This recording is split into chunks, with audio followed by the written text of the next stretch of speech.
Hi, this is Fran with Stampendous, and I want to use our new little elephant rubber stamp and die set and show some real fun ways to use it with the WindowRama cutting dies. I've done some stamping with Memento and enjoyed using my Copic markers to do some different colors.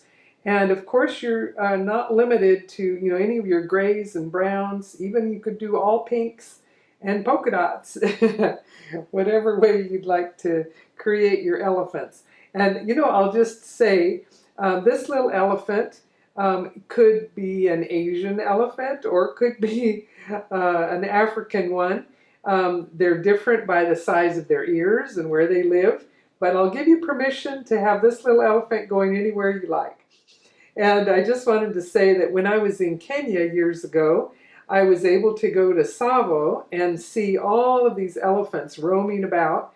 And I thought it was the most endearing thing that all of the little baby elephants would walk behind Mama, and all you would see would be the little feet peeking out down below. You knew they were there, but they were hiding and peeking out from behind. So let me just show you a couple of things. Since in the set you get a couple of fun messages and you've got your elephant, you also have some little leaves. So let's do a little bit of stamping here with our leaves just to show you a couple of tips. So I stamped them on white paper and did my Copic markers to get the look of those. But if you want to do some quick options, you could also use your green ink pads and just stamp on some lighter colors of paper here.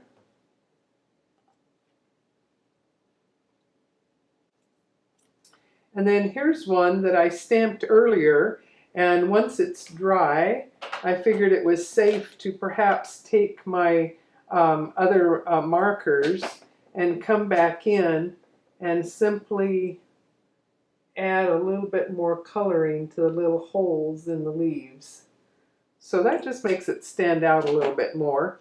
And you certainly could do some more inking and coloring on these as well.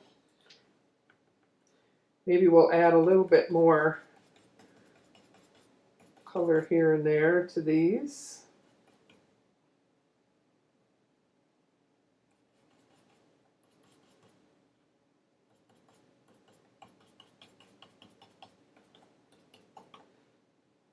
Using your little stylus brushes, and pigment inks works as well.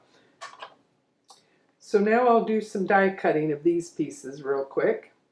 So now we've die cut a variety of pieces that we can assemble into any different size card, and here's a few more ideas on the back of some fun little elephant cards. To create a 3D WindowRama card, we're going to use the base piece, and we're going to cut out of a nice weight cardstock. You can cut one by itself for the back, but you'll notice that if you cut two at a time of your usual cardstock, the score lines will be more pronounced. And if you cut one out of a real heavy weight, then one layer will give very pronounced score lines. So one die cut for the base, we're going to score it to those inside fold lines, and there's our backing.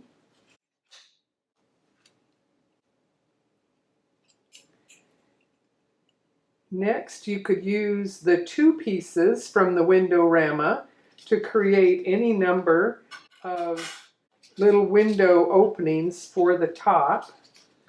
And again, you're going to find that inner score line, and if it helps on pinch right there at the circle, and that will help you find that inside edge. The elephant set gives you another option. So here we have a beautiful little die of all sorts of greenery, and with this one you could,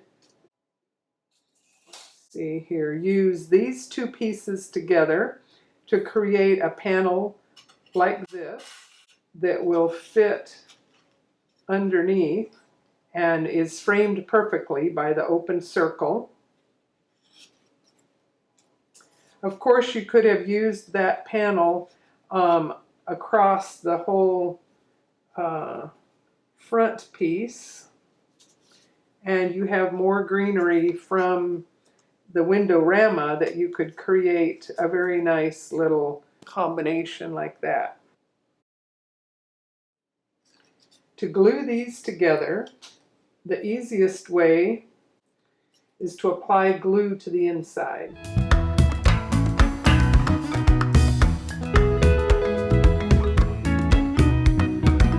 You might want it this way or even this way.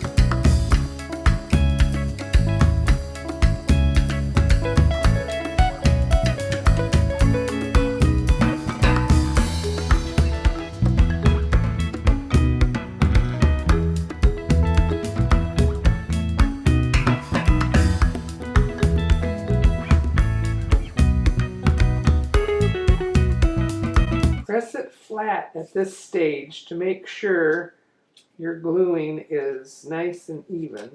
You'll notice that as long as things hang over on only one side or the other, it'll work fine to go flat to go into your envelope.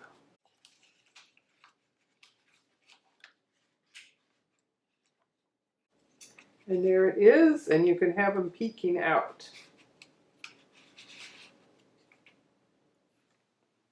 For a birthday card, this makes a really nice little panel to use on the back.